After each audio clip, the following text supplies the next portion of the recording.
The galaxy had known darkness before.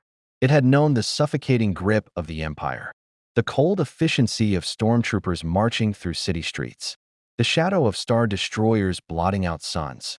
It had known the screams of planets dying and the silence that followed. But darkness, true darkness, the kind that lives in alleyways and whispers, through criminal networks, the kind that wears a bureaucrat's smile while children starve in the levels below. That darkness had never truly left. It simply changed its uniform. The Force binds all things across the galaxy, connecting every living being in an invisible web of energy and intention. But what happens when something arrives from beyond that web entirely? Something that doesn't register in the Force, doesn't carry a midi-chlorian signature, doesn't fit any known category of threat or ally. What happens when the galaxy's greatest detective decides that injustice, regardless of the zip code, regardless of the universe, is simply unacceptable? This is that story.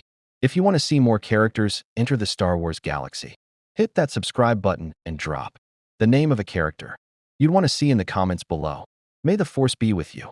The rift opened without warning above Coruscant's atmosphere at 0300 Standard Time, registering on exactly 0 Republic sensors.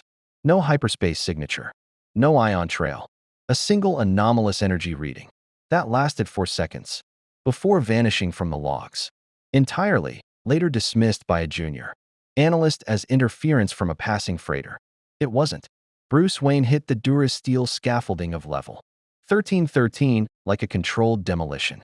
He tucked, rolled, absorbed the impact across his cape's memory fabric, and was on his feet in under 2 seconds. 14 floors of freefall. Survivable. Barely. He took inventory the way he always did. Methodical, immediate, emotionless. Body, bruised ribs, lacerated left palm, cape integrity at 60%. Gear, grapnel functional, 3 batarangs lost on impact. Detective mode visor cracked along the lower left quadrant, but operational. Mind, sharp. Orientation, unknown. That last word was the problem. Coruscant's underworld, level 1313. Though Batman had no name for it yet, hit him with a wall of sensory information that his brain immediately began cataloging. The air tasted of recycled oxygen and something chemical, industrial, overlaid with the unmistakable rot of poverty compressed into impossible density. Pipes the width of starships groaned overhead. Lights flickered in shades of sickly yellow and deep crimson, casting the kind of shadows Batman had spent 30 years learning to use as weapons.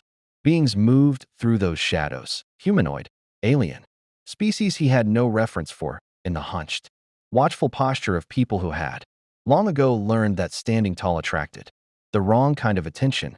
He recognized the architecture of desperation. He'd built a career on it. The grapnel found purchase on a rusted overhead strut, and he was airborne before any of the levels denizens could register his presence, pulling himself to a narrow maintenance catwalk 30 meters above the foot traffic. From here, he could observe without being observed. He could think. The rift. He remembered it clearly. The Batplane's instruments going haywire over Gotham Harbor. Every system screaming at once. A tear in the sky that looked less like a portal and more like reality simply giving up. Then light. Then falling. He had no idea how far he'd traveled or in what direction the word direction even applied. But the laws of deductive reasoning didn't require familiarity with the setting. They only required evidence. Evidence. The architecture was impossibly vast, suggesting a civilization of extraordinary engineering capability. The species' diversity visible, even from his limited vantage point, indicated a cosmopolitan society, likely a major urban center. The weapons he could identify on the beings below, energy-based sidearms, not ballistic, suggested a technological baseline far beyond Gotham. The language being spoken was incomprehensible, but the patterns were consistent. Single civilization, shared tongue. Conclusion: he was somewhere very far from home, possibly somewhere very far from his entire reality. Batman didn't panic. He filed the existential crisis under problems requiring attention after immediate survival, and focused on what he could control. What he could control, currently, was the scene unfolding 40 meters to his east. For large humanoids, Weequay, though he didn't know the species name, reading them only as heavily built, and heavily armed, were systematically destroying the stall of a Rodian vendor whose green skin had gone pale with terror. The vendor's two children, young enough that Batman's jaw tightened involuntarily, clutched each other behind an overturned cart. The Weequay weren't robbing the vendor. The body language was wrong for robbery, too casual, too theatrical. This was a message, an enforcement action. Someone owned this level, and someone wasn't paying their tribute. Some things, it turned out, were universal. He was moving before the conscious decision fully formed, which was how it always worked. The grapnel swung him in a long arc, cape spreading like something that had no business existing in a galaxy that had never heard of Gotham City. He landed in absolute silence directly behind the largest Weequay, and in the half-second before the being turned, he drove two precise strikes into the nerve clusters at the base of the neck. The Weequay folded without a sound. The remaining three turned. One reached for a blaster. Batman had disarmed three armed men before the blaster clears a holster.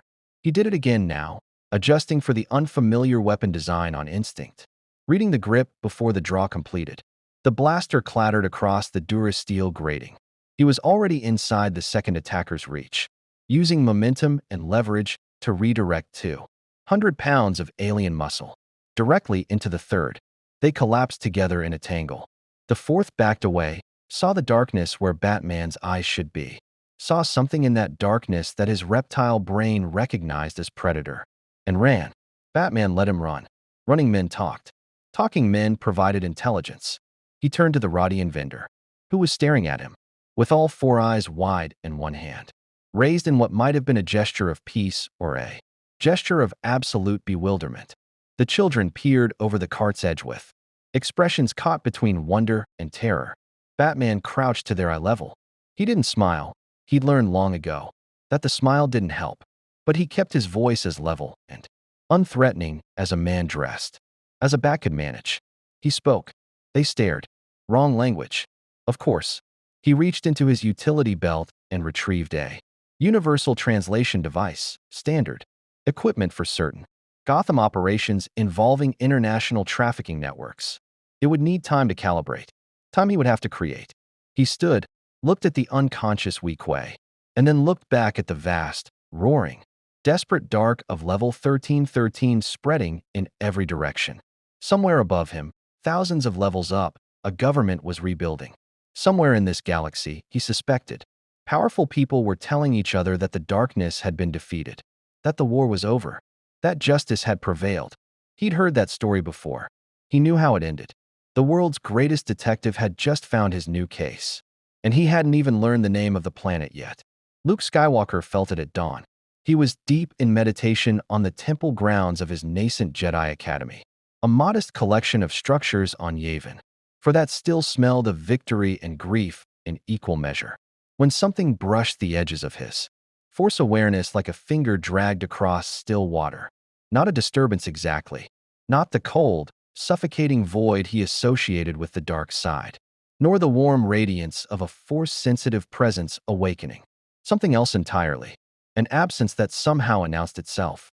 A shape defined not by what it contained, but by what surrounded it. The Force flowing around this presence the way a river flows around a stone. Acknowledging the obstacle without penetrating it. Luke opened his eyes.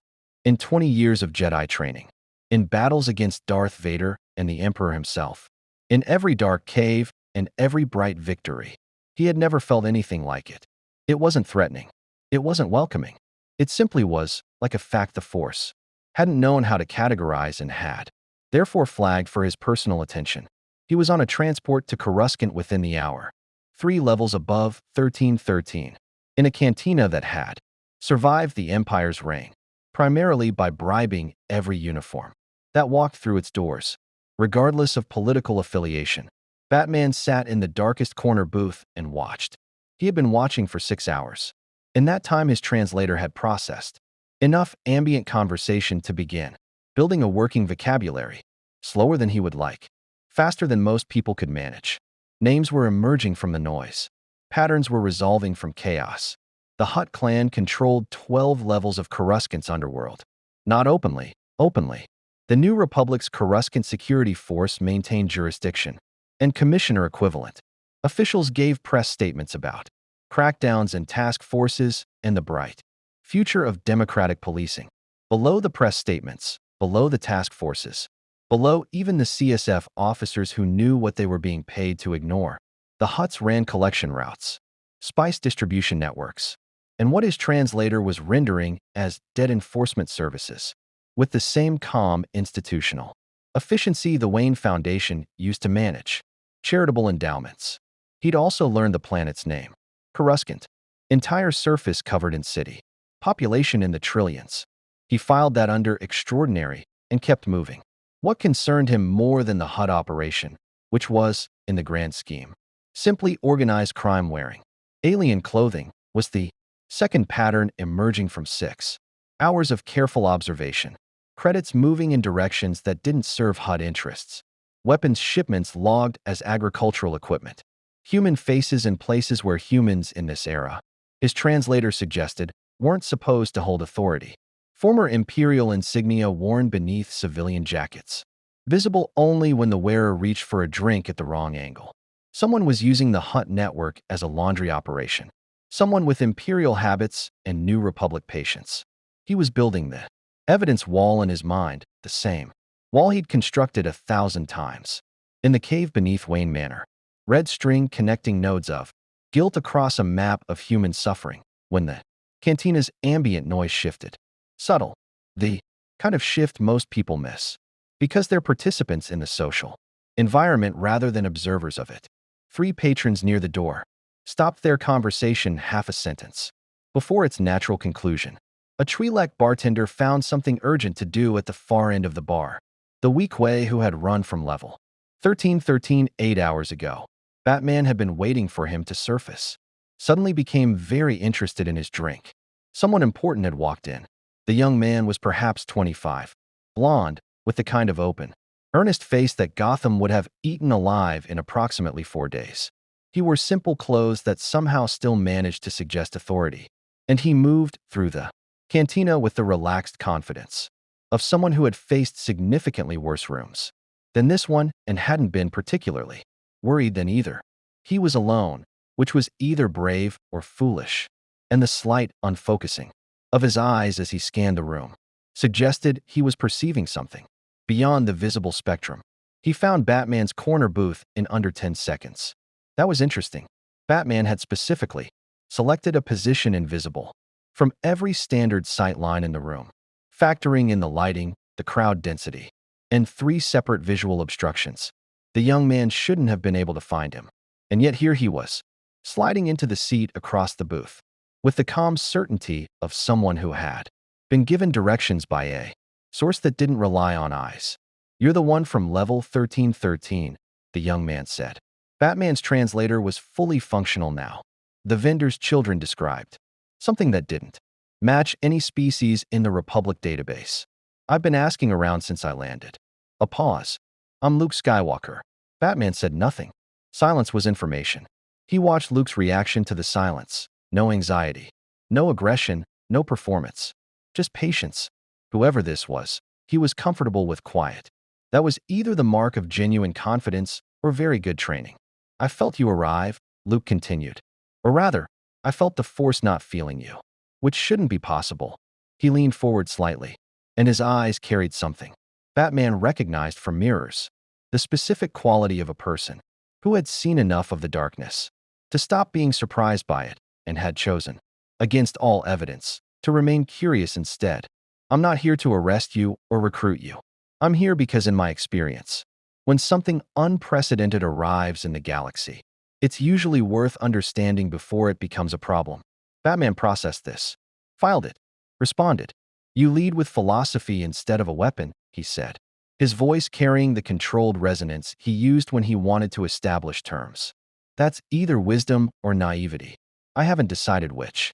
He let a beat pass. What do you know about Imperial credits moving through HUD distribution networks on these levels? Luke blinked. Whatever he'd expected from this conversation, that apparently wasn't it. That's not what I came here to discuss. The huts were muscle. Someone else was mind. He was preparing his infiltration approach, 3rd floor ventilation access. 2 exterior guards running a predictable rotation. Internal layout estimated from structural analysis of similar buildings on the same level. When his proximity sensors triggered, something behind him, close, closer than anything had any right to be. Without him hearing it first, he spun.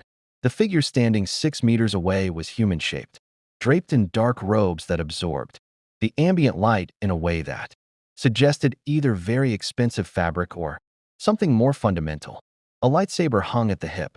Batman had learned what lightsabers were from Luke's explanation and subsequent research, and he noted this one had a red crystal visible at the emitter, which Luke had told him was significant, and the face beneath the hood was angular, pale, and wearing the particular expression of someone who has located a curiosity and hasn't yet decided whether to study it or destroy it. Batman had seen that expression before. Ra's al Ghul wore it like a second skin. "You've been investigating our operation," the figure said. Not a question. The voice was controlled, measured, carrying the specific cadence of someone educated in authority. "For approximately 18 hours. You've compromised 2 surveillance posts, extracted 1 data module, and put 6 of our contractors into medical care." A pause that felt precisely calibrated. "You did all of this without the Force, without even understanding what the Force is." "I understand what it is now," Batman said. He hadn't moved. Movement invited reaction, and he needed another 3 seconds of conversation to finish. Mapping the figure's weight, distribution, dominant hand, and probable lightsaber form. "The question is what you are." "An interested party," the figure said. "The Empire fell, detective. What replaced it is a pleasant fiction, a Senate full of people congratulating themselves for surviving, too busy celebrating to notice what's growing in the foundations." The hood lowered slightly, and Batman got a clear look at a face perhaps 40 years old, with the kind of controlled intensity that spoke of genuine intelligence, weaponized by genuine grievance. "My name is Commander Tyron Vell. I served the Empire for 17 years. I watched it collapse because it was built on fear without intelligence. I intend to build something better, using Hutt money and black market weapons," Batman said. "Using available resources." Vell's hand moved to the lightsaber hilt, not drawing, touching, a warning or a habit. "I've studied what little information exists on beings who arrive through dimensional anomalies. You're not the first. The Force sends things to this galaxy sometimes. Things it wants. Here for reasons it doesn't explain." The touching of the hilt became something more deliberate. "I'd like to know if you're an obstacle or an opportunity." Batman's response was a batarang, moving at 60 kilometers per hour toward the lightsaber hilt. Vell's blade ignited and deflected it in the same motion, faster than Batman had calculated. But he'd calculated conservatively because he always calculated conservatively when dealing with unknowns. The batarang wasn't meant to connect. It was meant to measure reaction time, force sensitivity, and whether Vell's instinct was to deflect or to advance. Deflect. Defensive first instinct despite offensive posture. "Interesting. You're not going to tell me what I am," Batman said, moving laterally along the catwalk while Vell tracked him with the blade. "And you're not going to recruit me. So let's skip the portion of this conversation where you explain your ideology and get to the part where I explain why this ends with you in whatever passes for a detention facility on this planet." Vell smiled. It didn't reach his eyes. "You're extraordinary," he said, and it sounded genuine, which was somehow more unsettling than contempt would have been. "A baseline human, no Force connection whatsoever, and you're standing in front of an active lightsaber running threat calculations. Like you do this every morning." "I do this every morning," Batman said. "Then you understand what I mean when I tell you that what's in that warehouse is only the surface. The actual operation is on 3 other levels, 2 off-world locations, and 1 place you won't find by following credit trails because it doesn't exist in any financial system at all." Vell deactivated the lightsaber. The darkness rushed back in. "I'm not your enemy, detective. The people funding me from the shadows, the ones who want this galaxy burning so they can rise from the ashes, they're your enemy, and mine." Batman stood very still. He'd heard this speech before, variations of it, from men like Ra's al Ghul and Hugo Strange and a dozen others who had rapped genuine insight about civilization's fragility in the justification for atrocity. He knew how to recognize the places where the logic was sound and the places where it quietly crossed a line that could never be uncrossed. He also knew, as a detective, that dismissing intelligence because of its source was how cases stayed unsolved. 3 other levels, he said. 2 off-world locations. 1 place that doesn't exist in financial systems. He let the silence work. You're going to tell me all of it. In exchange for what? In exchange for the fact that I'm very good at finding things, Batman said. And right now you need someone to find something before it finds you. Vel studied him for a long moment. Above them, Coruscant's eternal artificial day cycled through its programmed approximation of dawn. Below them, something very old and very patient was waiting in the dark. Foundations of a planet city, biding its time, growing in the gaps between a young republic's attention. There's a Sith holocron, Vel said finally. Stolen from Imperial vaults 18 months ago. It contains navigational data to a location that was classified at the highest levels of the old order. Something Palpatine himself never fully exploited. His jaw tightened. 3 weeks ago, someone activated it.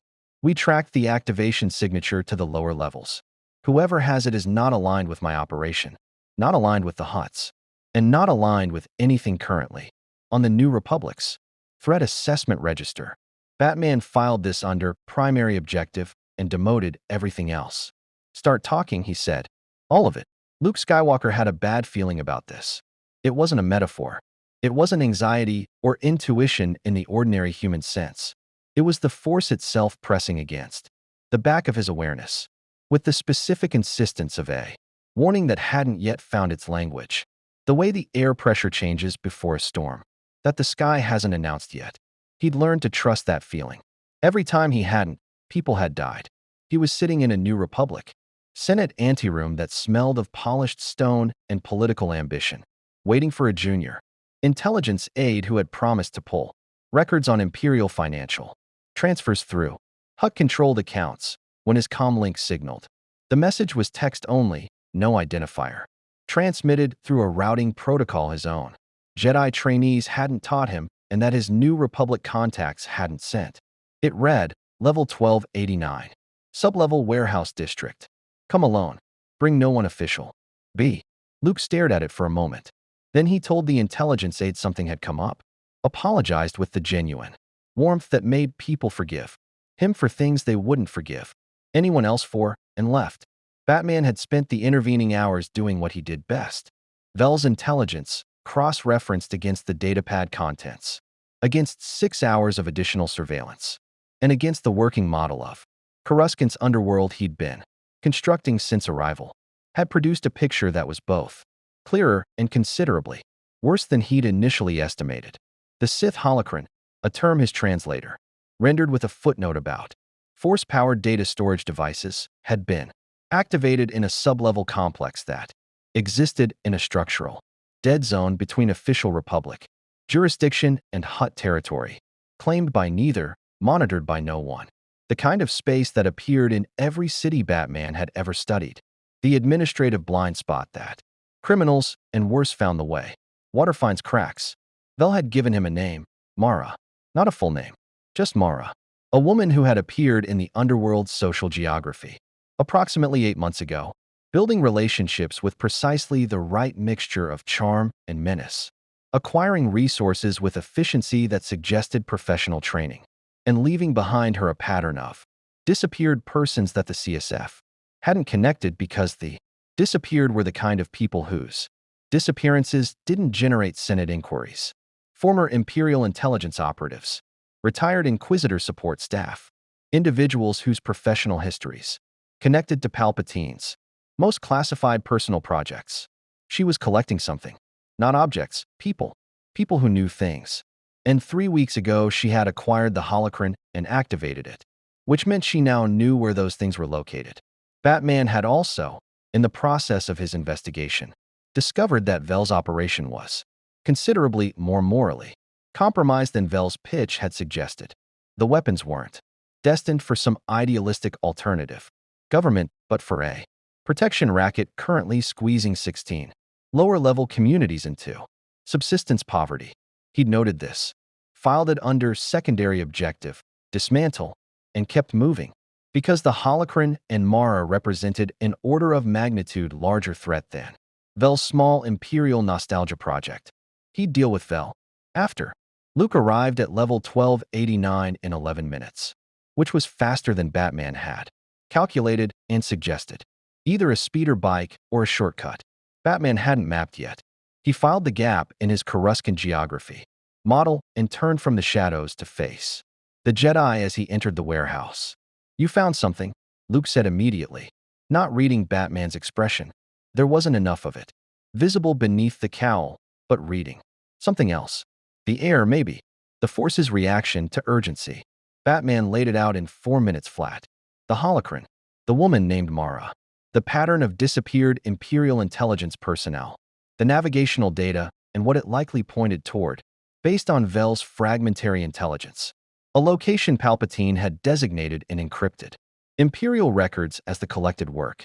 A phrase that had appeared 7 times in documents recovered from the second Death Star's databanks and had never been satisfactorily explained.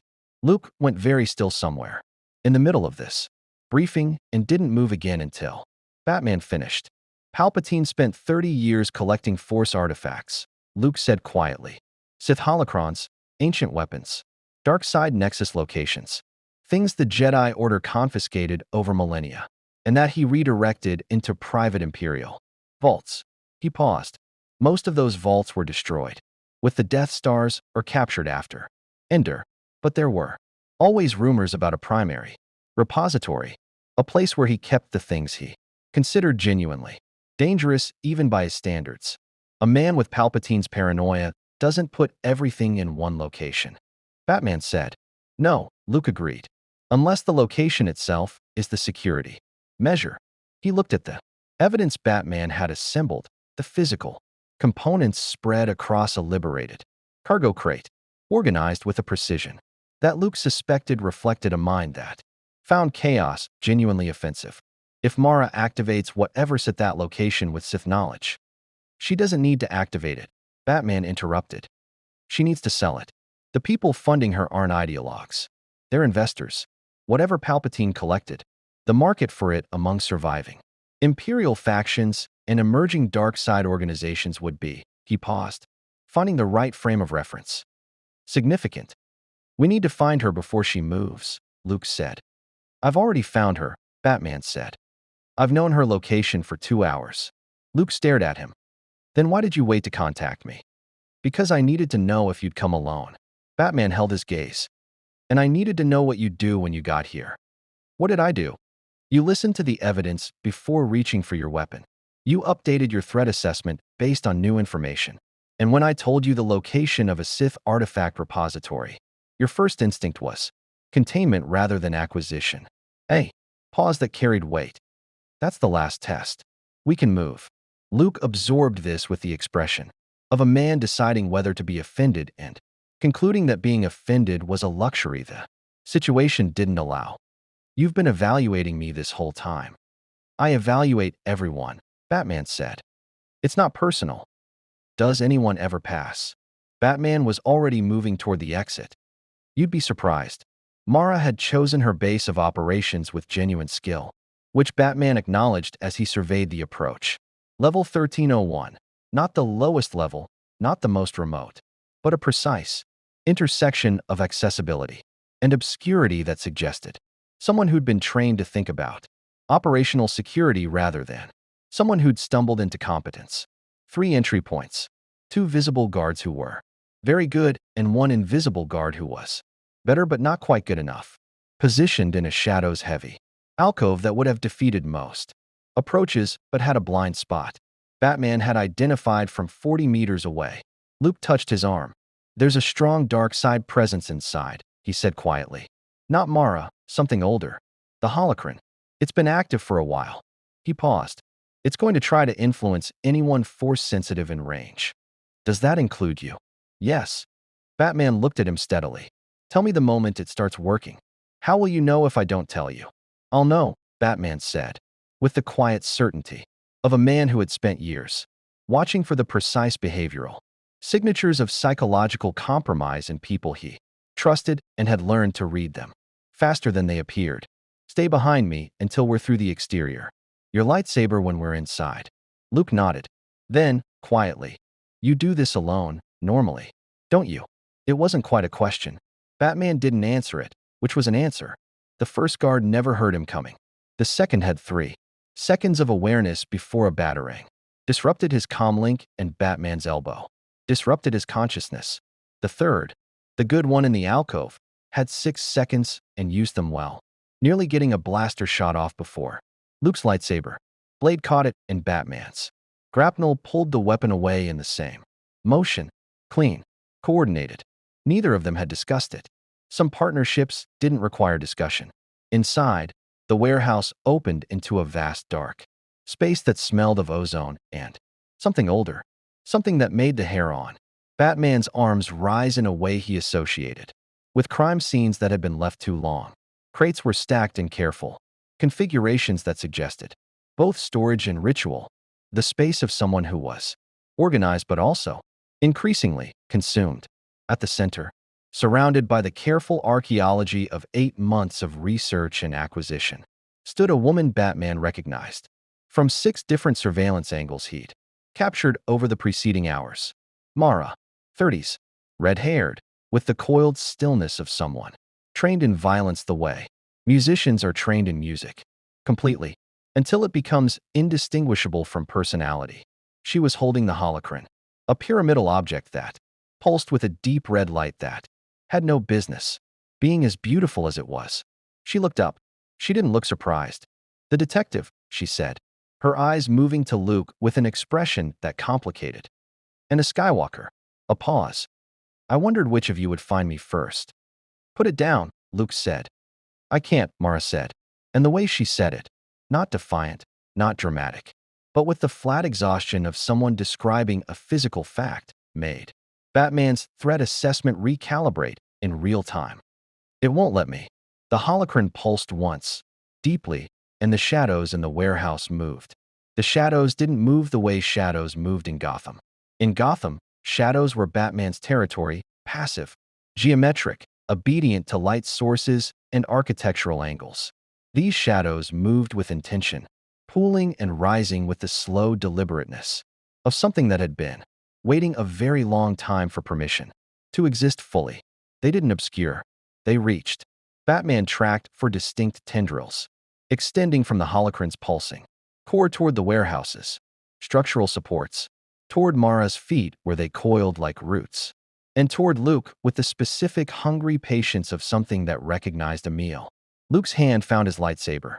The blue blade ignited and the shadows recoiled, not retreating, Batman noted, but reorganizing. Tactical. Whatever. Intelligence was operating. Through this artifact, it was adaptive. "Mara," Luke said, keeping his voice level with visible effort. "How long have you been holding it?" 6 days. Her arms were shaking slightly. Batman had missed it at distance, but could see it clearly now, the fine tremor of sustained physical and mental effort. The specific exhaustion of someone fighting a battle on a front no one else could see. "It showed me the location. The repository. I have the coordinates." Her eyes found Batman's with an urgency that cut through the theatrical darkness entirely. "That's why I activated it. That's all I needed it for." "But it..." The holocron flared. Mara's sentence ended in a sharp intake of breath, and her posture changed, the exhausted fighter replaced for 3 seconds by something smoother, colder, more composed. Then she surfaced again, gasping.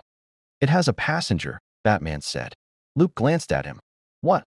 "Not the artifact itself. Something stored in it.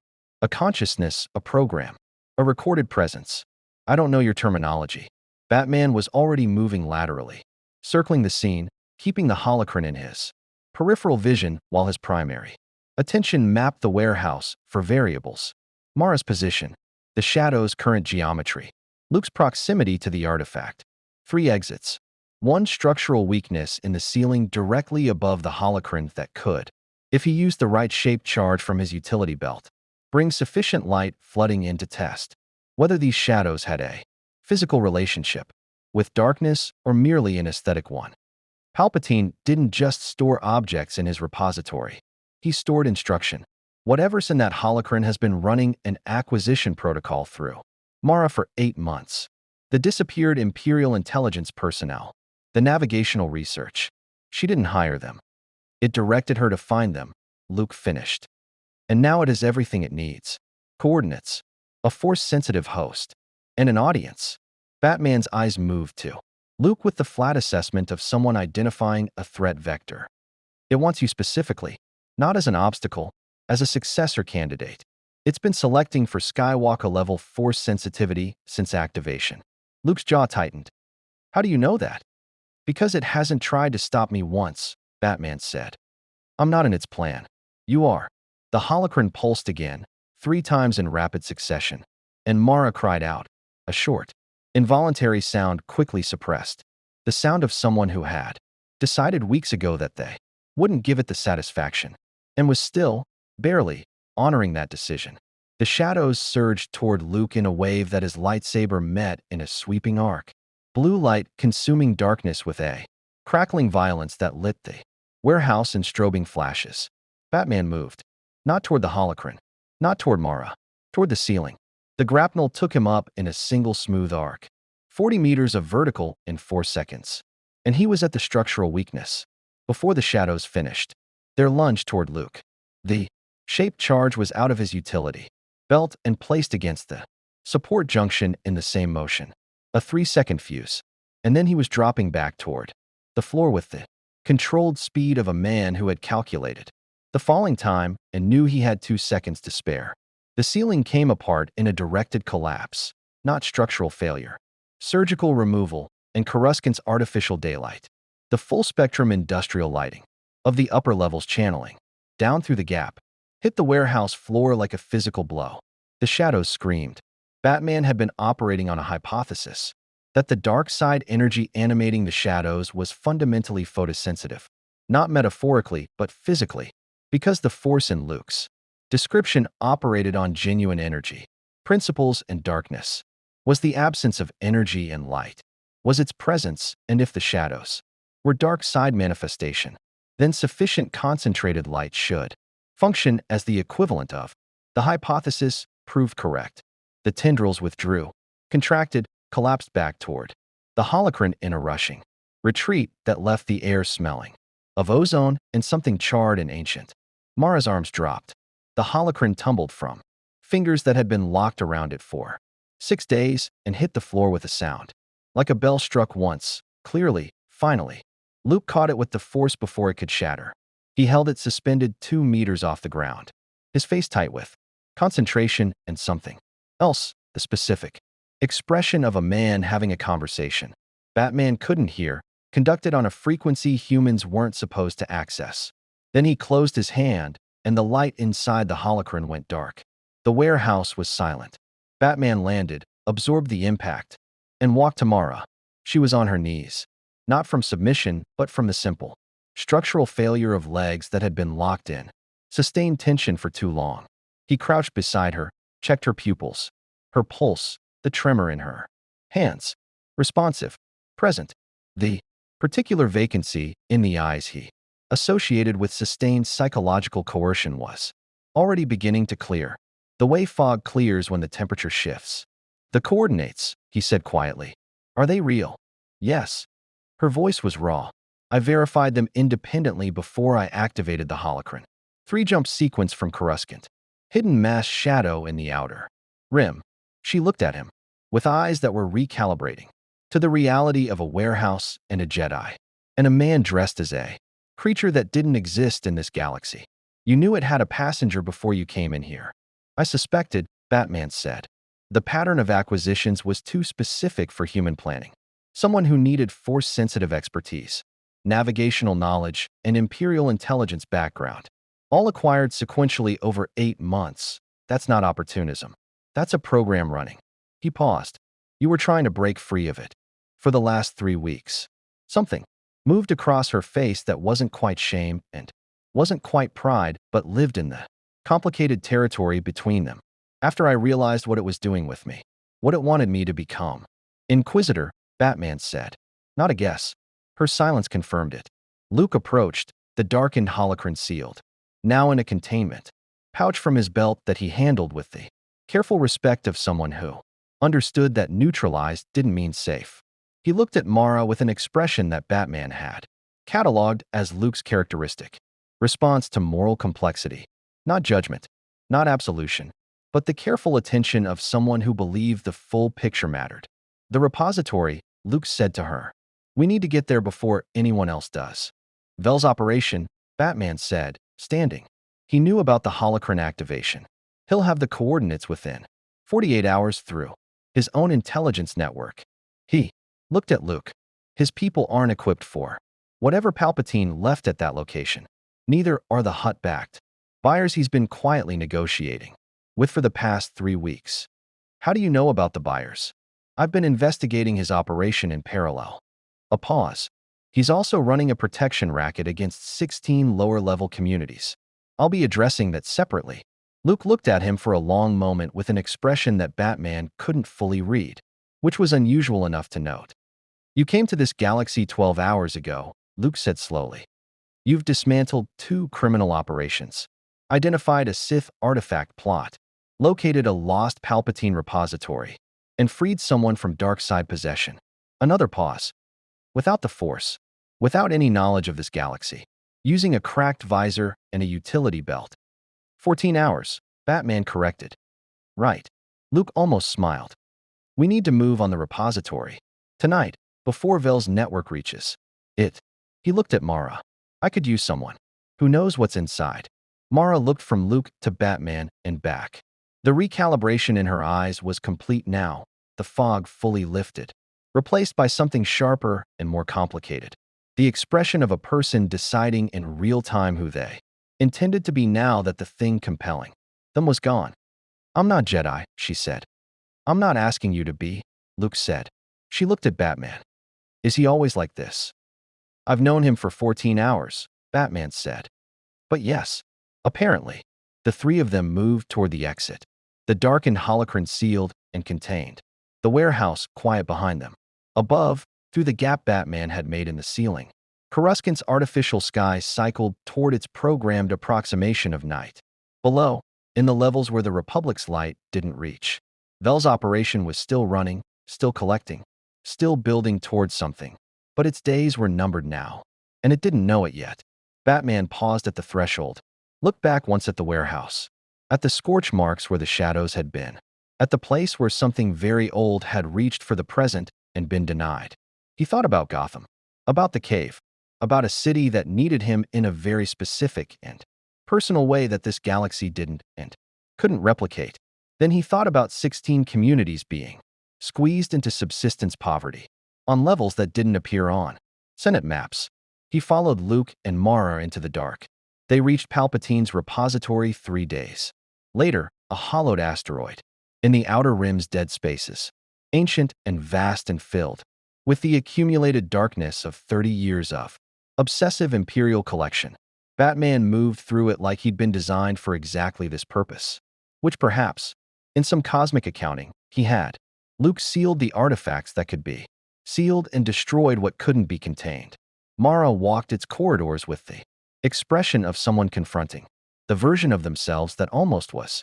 Vel's operation collapsed within a week, dismantled not by Republic security forces, but by evidence packages delivered anonymously to 16 community representatives who knew exactly what to do with documentation of crimes committed against them. The Hutt contractors quietly found other employment. The Imperial buyers disappeared back into the Outer Rim's shadows. Their investment lost. Batman remained on Coruscant. Not indefinitely, he understood, with the clarity of a man who had always known that duty was geographic as much as philosophical, that Gotham existed and needed him, and that no galaxy, however vast and damaged, could fully replace that specific obligation. But the rift that had brought him here had closed, and until another opened, there was work to be done in the levels below the Republic's attention. He became, in the quiet mythology of Coruscant's underworld, something without a name in any language the galaxy had yet invented. A shadow that protected shadows. A detective who asked questions. The Force couldn't answer and found answers. In places the Force didn't look. The galaxy far, far away had always had heroes. Now, for a time, It had a dark night. Whether the Force had sent him deliberately, nobody knew. But in the levels where the light didn't reach, nobody was complaining.